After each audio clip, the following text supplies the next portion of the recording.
Je vous invite à prendre le livre d'Ésaïe au chapitre 7 et on va reprendre le verset 10 et on lira jusqu'au verset 25, 10 à 25 de Ésaïe chapitre 7. Et on peut prendre un verset chacun, au moins. On peut aller de ma gauche à ma droite. L'Éternel parla de nouveau à Akaz et lui dit: Demande en ta faveur un signe à l'Éternel. Non, c'est deux versets, hein. Demande en ta faveur un signe à l'Éternel, ton Dieu, demande-le, soit dans les lieux bas, soit dans les lieux élevés. Akaz répondit: Je ne demanderai rien, je ne provoquerai pas l'Éternel. Ésaïe dit alors: Écoutez donc, maison de David, est-ce trop peu pour vous de lasser la patience des hommes que vous laissiez encore celle de Dieu? C'est pourquoi le Seigneur lui-même vous donnera un signe. Voici la Vierge deviendra enceinte. Elle attendra un fils et lui donnera le nom de Marie. Il mangera de la crème et du miel, jusqu'à ce qu'il sache rejeter le mal et choisir le bien. Cependant, avant que l'enfant sache rejeter le mal et choisir le bien, le territoire dont tu sera abandonné. Par l'intermédiaire du roi, par l'intermédiaire du roi de la Syrie, l'Éternel fera venir sur lui, sur ton peuple et sur ta famille des jours tels qu'il n'y en jamais, au départ depuis les jours où Ephraïm s'est séparé de Juda. Ce jour-là, l'Éternel sifflera les mouches qui sont dans le delta du Nil, en Égypte, et les abeilles qui se trouvent en Assyrie. Elles viendront et se poseront toutes dans les vallons désolés et dans les fentes des rochers, sur tous les buissons et sur tous les pâturages. Ce jour-là, le Seigneur rasera avec un rasoir pris à l'ouage, au-delà du fleuve, avec le roi d'Assyrie, la tête et le poil des pieds. Il enlèvera aussi la barbe. Ce jour-là, chacun entretiendra une jeune vache et deux brebis. Il aura une telle abondance que je consommerai que le foyer. Oui, c'est de le cueillir et du monde que se nourrir. Les personnes restées dans le pays. En ce jour-là, lui qui contiendra 1000 cèpes de vigne, valant 1000 cycles d'argent, sera livré aux ronces et aux épines. On y entrera avec les flèches et avec l'arc, car tous les pays ne seraient que ronces et épines. Et toutes les montagnes que l'on cultivait avec la bêche ne seront plus fréquentées, par crainte des ronces et des épines. On y lâchera le bœuf, et la brebis en foulera le sol.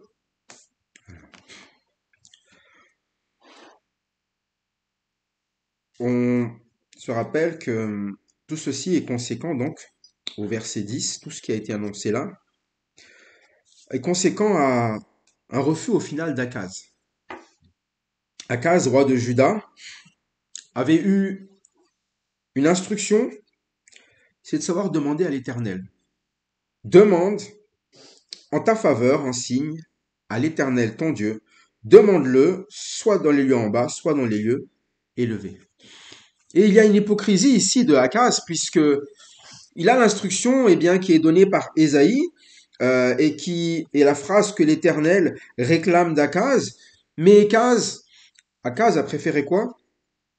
Avoir sa propre idée de ce que l'Éternel aurait pu dire de bon ou pas. Donc c'est pour ça qu'il dit: je ne tenterai pas l'Éternel, et il dit: je ne demanderai rien. Et on se rappelle donc que lorsque l'Éternel nous donne une chose à faire dans la parole de Dieu, même si parfois on se dit: oui, mais bon, est-ce que c'est la manière de faire? Est-ce que réellement je dois demander cela? Est-ce que c'est ça qui est l'important?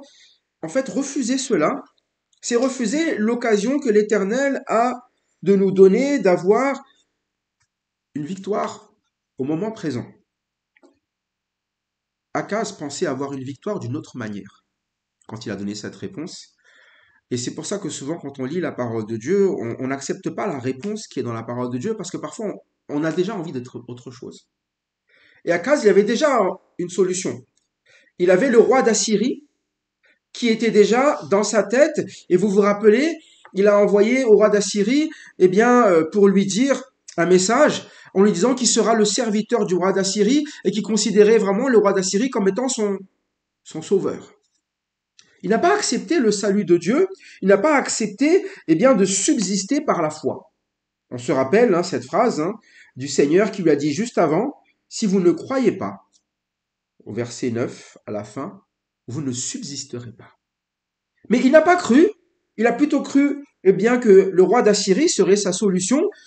Et il s'est dit, je vais pouvoir subsister grâce au roi d'Assyrie. Alors ça, c'est souvent eh bien, notre manière de faire, c'est que on pense avoir de meilleures idées que Dieu. On pense que ce que Dieu nous demande de faire n'est pas suffisant. Demander à Dieu, ouais, bon, le roi d'Assyrie, c'est quand même plus puissant pour moi. Le roi d'Assyrie, il a une armée, le roi d'Assyrie, il a les moyens, il a les arcs, il a les flèches, il a les chars, il a tout ce qu'il faut pour me débarrasser eh bien, du roi d'Israël et de la Syrie. Et c'est vrai que la Syrie et Israël étaient là en train d'entourer eh bien, Akaz. Akaz avait le cœur agité, mais dans ces moments-là, l'Éternel lui avait donné l'occasion d'être dans le calme et dans la paix. Plutôt que cela, il a confié sa paix dans les mains du roi assyrien. Et on va voir que le roi assyrien va venir. C'est pas le souci.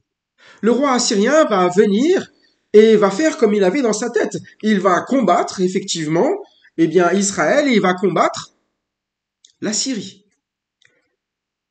Mais entre les deux moments, l'Éternel quand même ramène un point. Ok, puisque vous n'avez pas accepté eh bien, le signe que Dieu a demandé, il dit demande en ta faveur un signe à l'Éternel.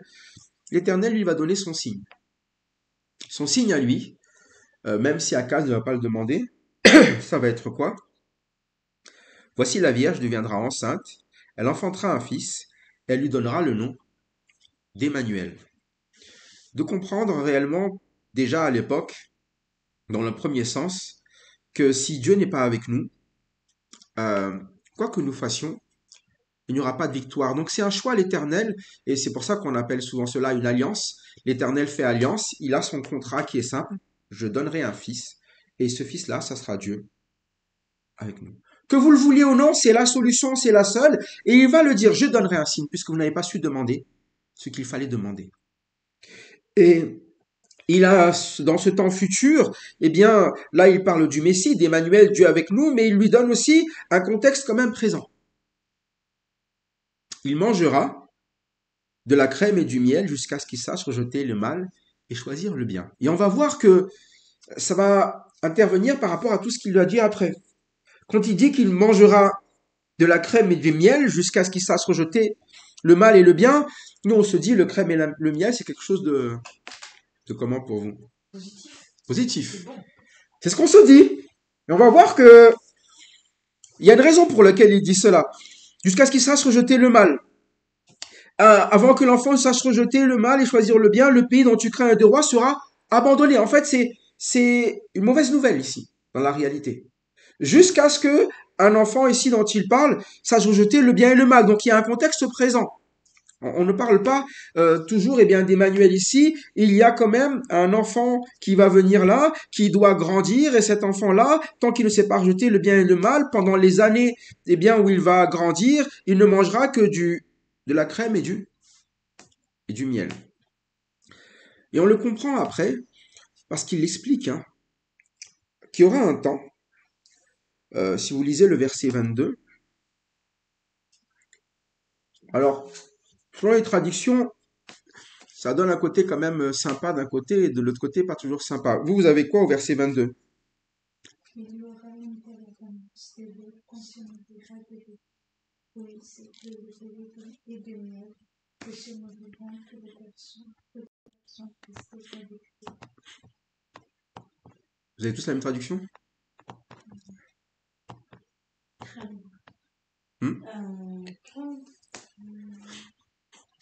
Il y a une traduction qui dit aussi, et à cause de l'abondance du lait, on ne mangera que de la crème, car tous ceux qui sont restés dans le pays se nourriront de crème et de miel. C'est vrai que ça a l'air positif, on dit, mais ils vont avoir tout le temps quoi, de la crème?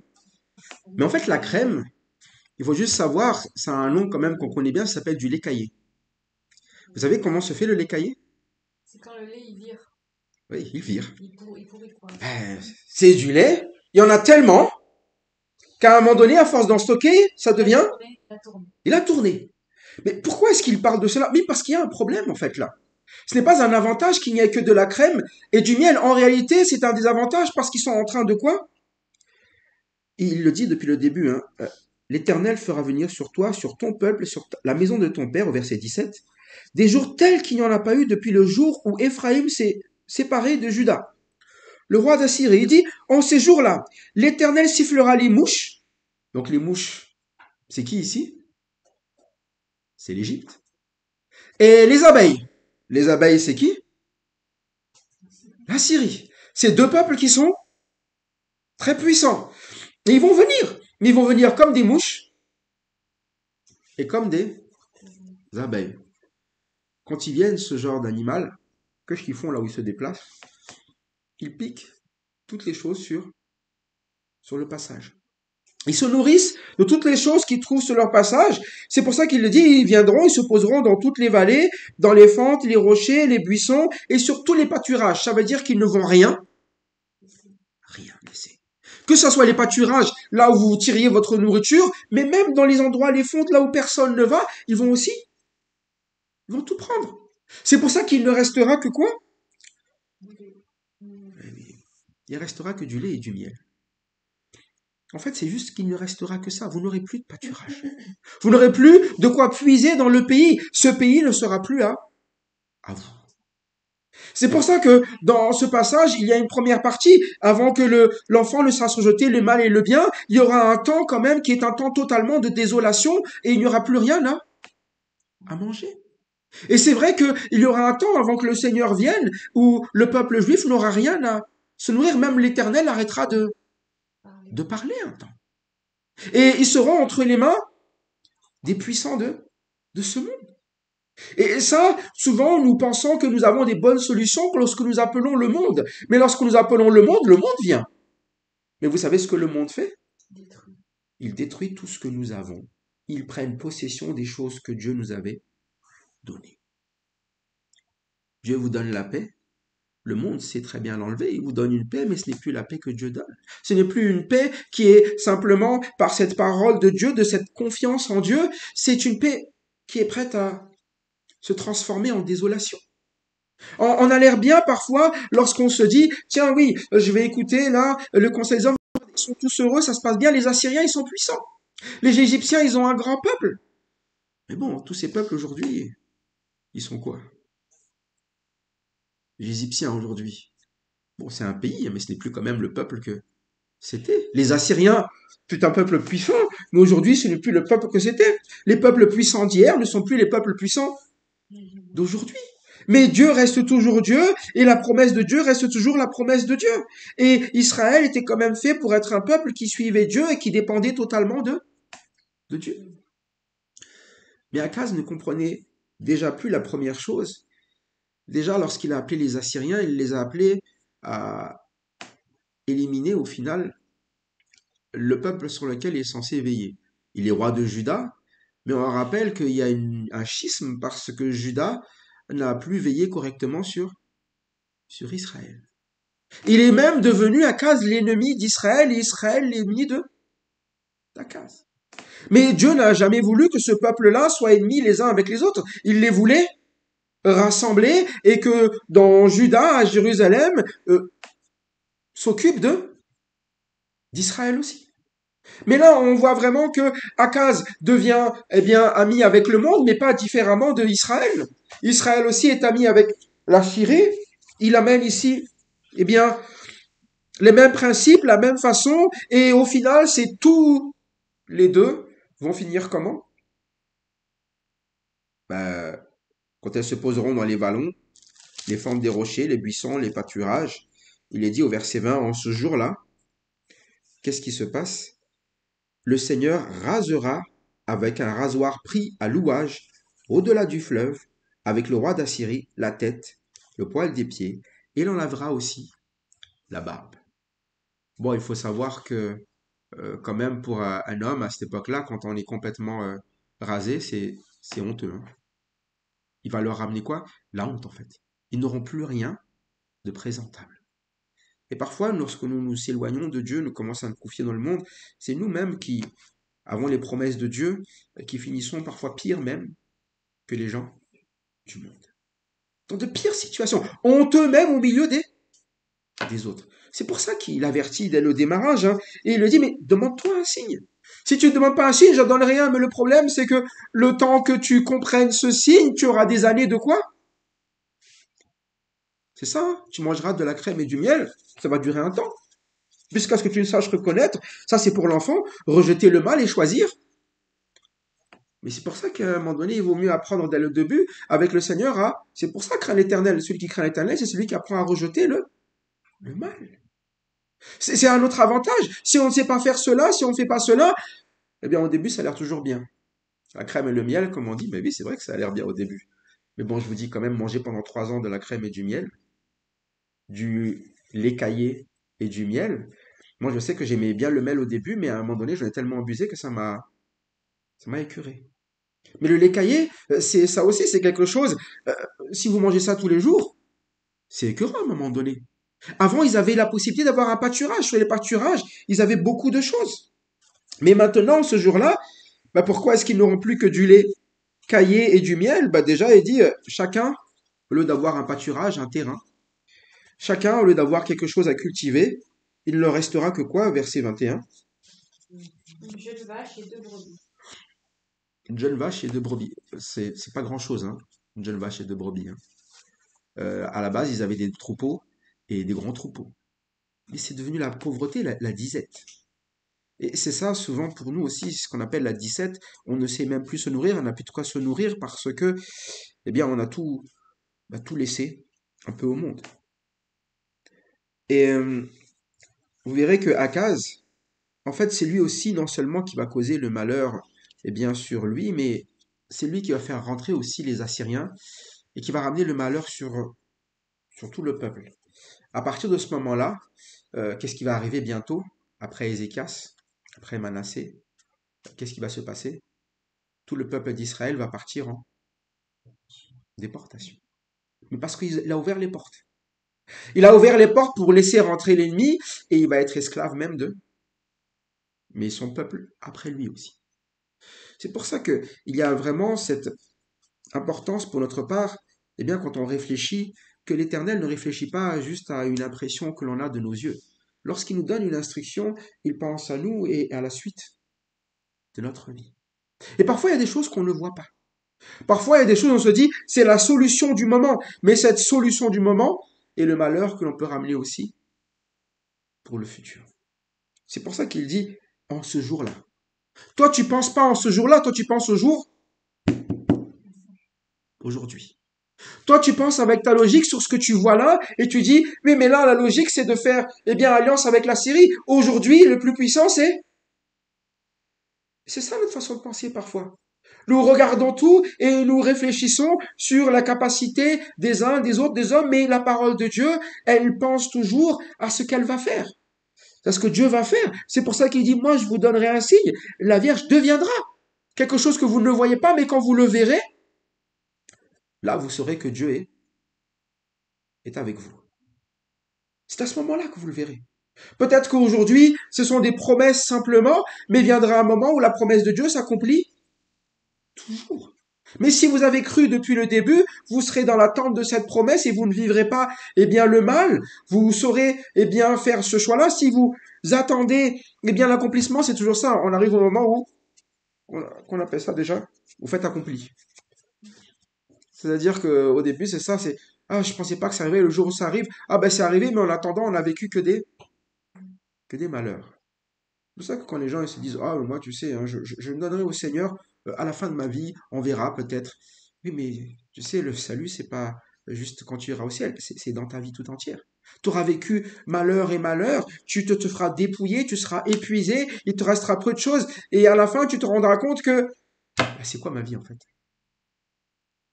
C'est pour ça qu'il appelle maintenant. Et même s'il revient, eh bien, ceux qui le verront et qui n'auront pas cru ne feront juste que constater aussi. Ah oui, lorsqu'il reviendra, tout genou toute langue confessera que Jésus-Christ est Seigneur, mais ça sera juste un constat. Mais c'est pour ça qu'il appelle, demande en ta faveur un signe. Dieu se laisse toujours invoquer. Et souvent, nous oublions que c'est vraiment l'avantage, eh bien, pour nous, en tant que chrétiens, la Bible l'a toujours dit, quiconque invoquera le nom du Seigneur sera sauvé. Ce n'est pas quelque chose de restreint dans le temps, ça sera toujours vrai. Mais lorsqu'on invoque, eh bien, la Syrie, vous aurez le résultat de la Syrie. Un peuple puissant aujourd'hui, eh bien, dans un jour, ce peuple-là sera. Et c'est ce qu'il dit déjà pour Israël. Aujourd'hui, Akaz, tu penses que ça sera ta force, mais en ce jour-là, eh bien, il te restera quoi? Une jeune vache et 2 brebis. Oui, il y aura beaucoup de lait, mais tu mangeras de la crème, miel. C'est ce qui nourrira tous ceux qui sont restés dans le pays. Pourtant, ils sont censés avoir quoi dans le pays? Des pâturages, des terres, des richesses pour se nourrir, mais il ne leur restera que crème et miel. Alors, en tant que chrétiens, ne soyons pas en train de nous restreindre à ne nous nourrir que des miettes, alors que le Seigneur nous donne en abondance. Et parfois, nous agissons comme cela, tout simplement parce que nous n'avons pas fait confiance, eh bien, à Dieu, dans des moments où il nous a pourtant demandé de faire appel à lui, de nous confier en lui, de le laisser agir, d'obéir à sa parole, plutôt que de faire confiance dans la parole des hommes. Comme il le dit en ce jour-là, tout lieu qui contiendra 1000 cèpes, valant 1000 cycles d'argent, sera livré. Vous voyez, les terres n'ont plus de valeur. Des choses qui étaient auparavant quoi? 1000 cèpes et de vignes. C'est ça l'abondance, hein. La réelle, c'est, il y avait de quoi, eh bien, avoir ces vignes-là, il y avait la valeur, et il reste quoi? Bon, on se nourrit pas de ronces et d'épines, hein. Les ronces et d'épines, c'est des choses qui font mal. C'est des choses qui font souffrir. Mais la promesse n'a jamais été de la souffrance pour Israël, mais Akaz a fait un choix. Un choix, eh bien, où il était agité, où son peuple était agité, et Dieu lui a proposé pourtant quoi? Vous vous rappelez au verset 4? C'était déjà dit? Tu lui diras, sois tranquille, n'aie pas peur et que ton cœur ne se trouble pas devant ces deux bouts de bois communs, devant la colère de Hétsi et de la Syrie, ainsi que les fils du Hémalais. Bon. Dès le démarrage, quand l'Éternel lui a parlé, il a commencé par cette phrase, hein. Des fois que on ne comprend pas l'objectif de l'Éternel. L'objectif de l'Éternel, c'est que tu sois tranquille et que tu ne craignes rien. Et il y a sa façon, et c'est comme ça quand il s'adresse aux chrétiens aussi. Quand la parole nous dit, faites connaître tous vos besoins à Dieu, non? Par des prières, par des supplications. Et qu'est-ce qu'il dit ensuite? Et la paix de Dieu qui surpasse toute intelligence gardera vos cœurs et vos pensées en Jésus-Christ. Et qui surpasse toute intelligence, ça veut dire que cherchez pas à réfléchir sur la manière dont ça se fait, cherchez pas à trouver quelqu'un qui comprendra la technique ou qui saura vous amener la paix par cela. La paix de Dieu surpasse toute intelligence. Et là, Akaz, il pensait que les Assyriens surpassaient cette paix que Dieu pouvait donner. Leur technologie, leurs moyens de combat, tout ce que tu veux. Mais il dit non, faites connaître juste à Dieu. Ça a l'air tellement simple, hein. Mais l'important, c'est que vos pensées soient gardées en Jésus-Christ. C'est lui qui va vous amener dans les victoires. C'est lui qui va vous amener, et c'est ce que dira Paul juste à la suite, hein, je puis tout par... Et il n'a pas dit que c'était les Assyriens, ni le monde, ni son intelligence, hein, par Christ qui me fortifie. Et ce n'est pas différent, les choix que Akaz fait et les choix que nous avons à faire dans notre vie. Et parfois on se dit, oh Akaz quand même, tu avais Dieu, pourquoi tu as choisi l'Assyrien? Mais parfois nous sommes dans les mêmes conditions, exactement les mêmes. Simplement, il y a un avertissement qui est pour nous et qui devrait nous servir d'exemple. On voit la désolation derrière. Et souvent, quand on regarde Israël, on se dit, oh là, quel peuple quand même. 1000 fois, il recommence la même chose. Et nous ne sommes pas différents parfois. Et c'est pour ça que Dieu, il avait dit, est-ce trop peu pour vous de lasser la patience des hommes que vous lassiez encore celle de mon Dieu? Plusieurs fois, nous répétons les mêmes choses. Et ici, les mêmes choses avec les mêmes résultats. Le même résultat, c'est quoi? Eh bien, au lieu de l'abondance, viennent les ronces et les épines. Et toutes les montagnes que l'on cultivait avec la bêche, eh bien, dans quel état elles seront?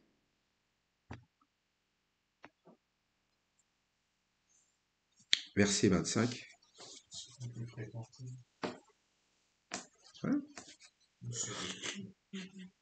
Il précise, hein, c'est vos montagnes là. À la base, c'était des lieux où on pouvait quoi? Péché. Ah ouais. On travailler, hein. Il y avait des choses à tirer de là. Maintenant, elles sont plus fréquentées. On passe même plus là. Et parce qu'il y a trop de ronces et d'épines. Et tu vois, même les choses où tu arrivais à prospérer, où tu arrivais à ramener des choses, on veut même plus s'y aventurer, c'est trop. Ça pique, hein. Ça fait mal, hein. C'est des choses où auparavant on avançait, on dit mais pourquoi j'arrive plus à avancer? Pourquoi j'arrive plus à suivre l'éternel? Pourquoi ce n'est plus comme avant? Mais parce que tu as accumulé des ronces et des épines. Et il faut les retirer, ces ronces et ces épines. Mais il n'y a que l'éternel qui pouvait faire cela. Si tu ramènes les choses du monde, tu ne fais que te rajouter des ronces et des épines. Akaz était roi de Juda. Le roi, c'est celui qui dirige le pays. Il est responsable du pays. Et quoi qu'il advienne, eh bien, sa responsabilité a amené la perte du pays par ses mauvais choix. Un mauvais choix est simplement un choix qui n'est pas un choix qui se tourne vers l'Éternel. D'abord. Le bon choix, c'est de toujours se tourner sur la parole que l'Éternel a donnée déjà. C'est pas comme s'il devait deviner ce qu'il avait à faire. Vous vous rappelez quand même que l'Éternel parle à Akaz. Et il a choisi de parler par Akaz, par Ésaïe. C'est Ésaïe a dit, va à la rencontre d'Akaz. Vous vous rappelez au verset 3. C'est-à-dire qu'à un moment donné, il a fallu le chercher, ce Akaz. Et il a fallu le chercher, et il n'était pas si proche que ça. Il est allé chercher à l'extrémité de l'aqueduc, à l'étang supérieur, sur la route du champ du Felon. Donc c'est pas comme si l'Éternel ne voulait pas ramener Akaz dans la paix ou dans l'égarement. Et c'est pour ça que lorsqu'on a l'occasion d'entendre la parole de Dieu pour nous ramener, eh bien, lorsqu'on trouve, eh bien, comme Akaz à dire, bon, moi je vais pas tenter l'Éternel, je vais faire autre chose, hein, c'est un peu une fausse excuse qu'il trouve là. En réalité, nous condamnons ce à quoi l'Éternel nous a amené la paix. Et on finit par, là où on cultivait, là où on travaillait, eh bien, de ne plus rien voir, rien sous nos mains, rien là où on avait peut-être des choses à responsabilité, mais parce qu'il n'y a que des ronces et des épines. La seule chose que l'on peut y envoyer, c'est ce qu'il dit ici, c'est on lâchera le bœuf et la brebis pour faire quoi? C'est devenu un lieu non plus où l'on peut cultiver des choses, mais c'est juste un lieu où on peut, que les animaux peuvent fouler. C'est pas une place pour les hommes, c'est une place pour les bêtes ici. Et notre vie, si Dieu veut s'adresser à nous et vient nous chercher, c'est parce que Dieu, il veut quand même sauver cette vie que là. C'est pour ça que vous vous rappelez, il a appelé Ésaïe. Et Ésaïe, on peut dire que il est vraiment dans la position, quand il se trouve devant Akaz, tel que l'Éternel l'a demandé. Il va dire à ce peuple, et le peuple c'est Akaz qui le représente, mais c'est un peuple qui entend, mais qui fait quoi? Si vous vous rappelez au chapitre 6, verset 9, c'est l'Éternel qui envoie Ésaïe. Hein. Il envoie voir Akaz. Il entend, mais il ne comprennent pas. Ils voient, hein, mais ils ne savent pas, ils ne saisissent pas. Pour quelle raison, dit verset 10? Parce qu'ils ont le cœur insensible, les oreilles sont endurcies, les yeux sont... Et lorsque Ésaïe est envoyé là-dedans, il se rend compte de cette situation, mais il sait aussi qu'il a cette mission jusqu'à quand? Jusqu'à ce qu'il n'y ait plus personne, on l'a vu déjà, dans le pays. Tant qu'il y aura un reste, ce message, Ésaïe va le donner. Tant qu'il y aura un reste qui mangera aussi de la crème et du miel, ce message va être là. Et quand on regarde ici, eh bien, quand on parle par rapport à l'enfant, qui est un signe. Il faut savoir qu'Ésaïe a un rôle particulier. C'est pour ça que quand on parle de cet enfant dans le moment présent, on estime parfois que c'est peut-être un des enfants d'Ésaïe, quand on parle ici. C'est parce qu'au chapitre 8, verset 18, il y a ce passage qui, on verra après, parce qu'on va parler justement des terres d'Emmanuel, dans le chapitre 8. Et on a ce passage au verset 18 qui dit, quelqu'un peut le lire, chapitre 8, 18. Me voici, moi et les enfants que l'Éternel m'a donnés. Nous servons de signe et de présage en Israël de la part de l'Éternel, le Maître de l'univers, qui réside sur le mont Sion. Donc quand il parle au temps présent, il est fort possible qu'il parle de sa propre condition. Lui, un peu comme beaucoup de prophètes, hein, il servait souvent d'exemple pour monter la situation dans le temps d'Israël. Et c'est ce qu'il dit, hein, Ésaïe, il a été envoyé non seulement pour dire, mais en fait sa vie a été utile à quoi? À servir aussi d'exemple et de signe. C'est-à-dire que ce qui va se passer, il va appeler son fils, vous allez voir un petit peu étrangement au début, il a appelé, en fait il y a un prénom qui veut dire simplement on se fait dépouiller, quoi. C'est le terme, si on veut être assez bref. Et Ésaïe, dans tout ce livre, eh bien, il va montrer les deux choses. Le signe du temps présent où ils se font dépouiller, mais il va toujours amener le message du signe de l'Éternel, qui va être quoi toujours? Dieu avec nous. Pour rappeler que la seule solution en réalité pour tous les hommes, c'est qu'il y ait forcément Dieu avec nous. Sans Dieu avec nous, c'est une assurance de quoi? D'échec, de perdition. C'est une assurance de dégâts dans notre vie. Alors, où que nous en soyons, quels que soient les choix que nous avons à faire, eh bien, ce à quoi je nous encourage, c'est à ne pas faire comme Akaz dans ce temps où on le voit ici, et d'être plutôt à l'écoute de la parole de Dieu en demandant à Dieu tel qu'il nous l'a demandé, et en comptant plutôt dans les victoires sur les ciels, même si dans le temps présent nous ne voyons pas comment l'Éternel va faire. Vous savez que l'Éternel, à un moment donné, il vient toujours un temps, en ce jour-là, où il fait exactement ce qu'il a dit. Que ce soit des promesses de victoire, que ce soit aussi, vous le savez parfois aussi, des avertissements quand il dit que celui qui s'élève sera abaissé. Vous savez que ça veut dire que celui qui s'élève à un moment donné sera forcément abaissé. Mais vous savez aussi que celui qui s'abaisse sera forcément élevé. Que nous soyons donc confiants dans ce que l'Éternel nous donne comme parole. Et il n'a jamais manqué à aucune de ses promesses. Bien au contraire, sa volonté, c'est d'être avec nous pour les accomplir, pour nous amener la victoire dans nos vies. Que la victoire soit donc réellement réelle et grandissante en tous ceux qui acceptent de croire afin de subsister en lui. À Dieu la gloire en Christ. Amen.